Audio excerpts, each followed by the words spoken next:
My great-grandmother was Martha Massie Crouch. She was the mother of the six Crouches that started with Ellen, Tom, Mollie, Sue, and Will.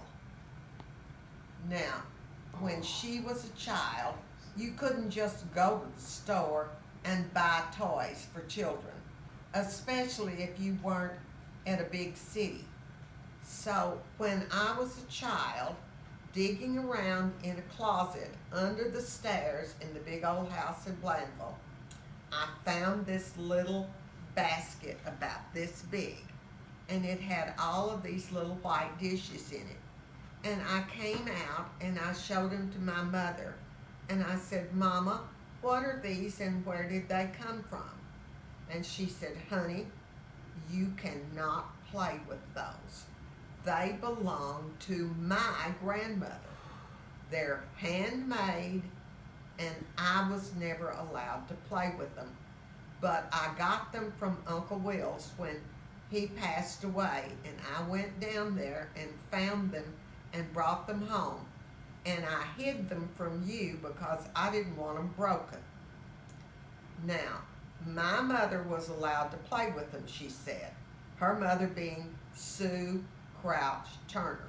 She said, but I was never allowed to play with them because Aunt Ellen was too afraid that I would break her mother's dishes. So these have been in the family since Martha Massie Crouch was a child. And Martha Massie Crouch was born sometime in the 1840s because Sue was her fifth child, and she was born in 1866. So Martha Massie may have been born in the 1830s. Hang on just 1 second and I'll tell you. Okay, so what did I find?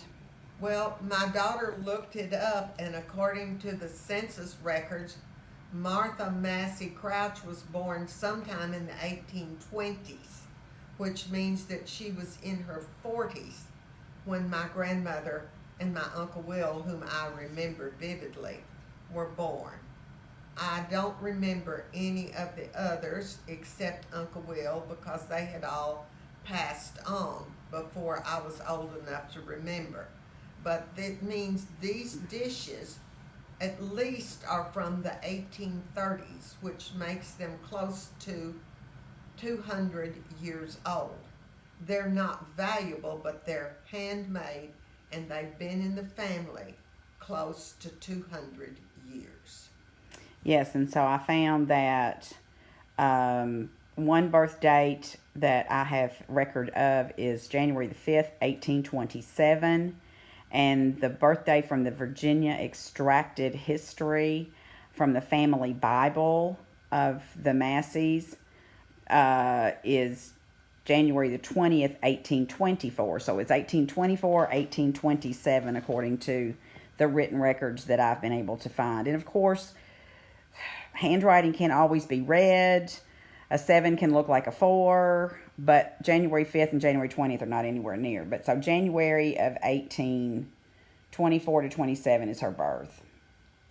And the father, Richard Crouch, died in 1870, as we've talked about, of the delirium tremens. So she was left alone to raise the 6 children.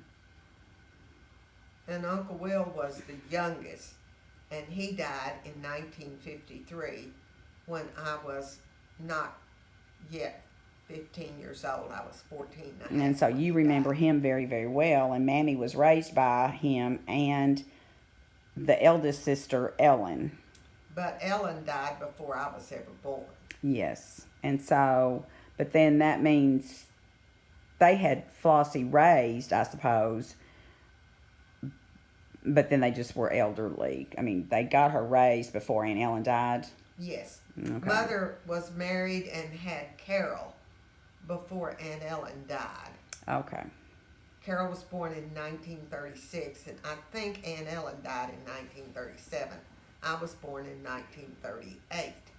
And while we're talking about this, the other thing is we've discovered where she's buried, where Richard and Martha Massie Crouch, Richard J. Crouch and Martha Massie Crouch, are buried in the farm adjacent to our farm, and the folks at the Genealogy Society in Ballard County are willing to take me there, but we need to go when it's not snake season.